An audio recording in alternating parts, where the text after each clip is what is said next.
Hi, Dr. Paul Haider here. Let me tell you a true story.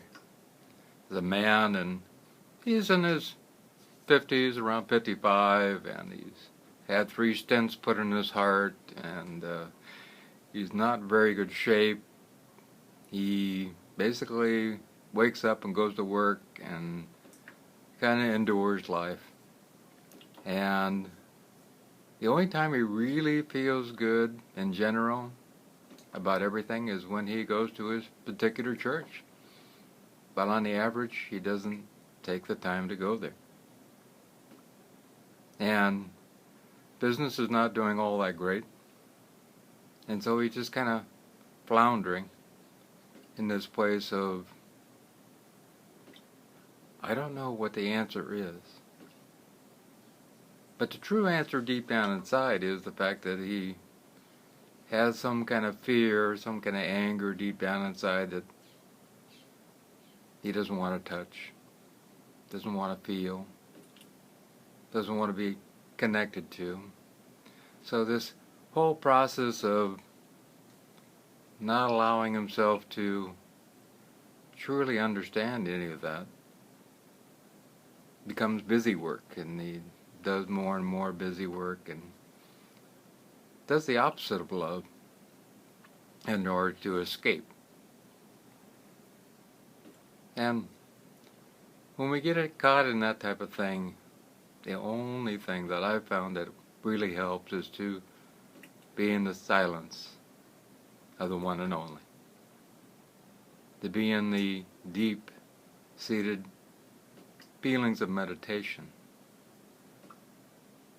And to go and do a 10-day silent retreat, like a Vipassana meditation retreat. During about the 4th or 5th day, there is a huge breakthrough, and people see amazing changes.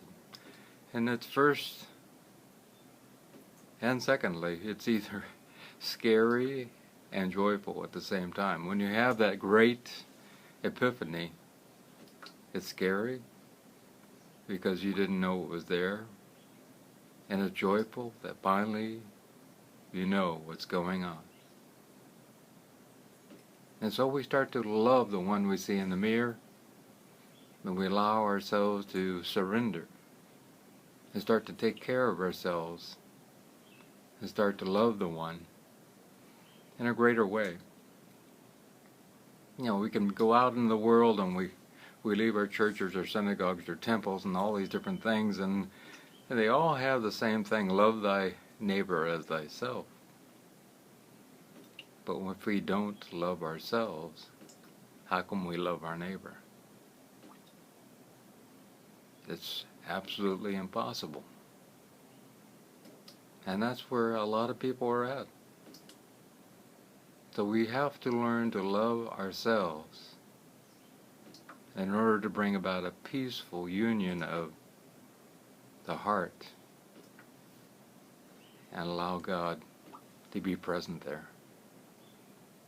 And when we go through our day, it's to understand, that we can live with that peace, that God heart in our heart, but also in our mind, and be in the background, there to guide us. Get there as a beacon, and ask for that avatar, Jesus, Buddha, Muhammad, Krishna, whoever it is, to come in and go into your heart and be there, and allow that feeling to allow grace to come in. And then being able to think, but having that great peace at the same time. So there's a co-joining of this love and being in this world, and being in the world but not being part of it. So we have the two things come together to allow ourselves to find that deep sense of peace. And everything after that changes. We're not afraid to give somebody a hug. It's okay for us to take a day off. It's all right for us to do nothing and just be in peace. It's all right for us to understand that everything works out. I just have to give up my fear. And when we have fear, we put out this vibe, and the more we have fear, the more fearful things come to us. The more anger we have, the more vibe of anger we put out there, and the more angry things we have come to it. But when we have peace and love inside, it attracts nothing but peace and love to us. And that is the key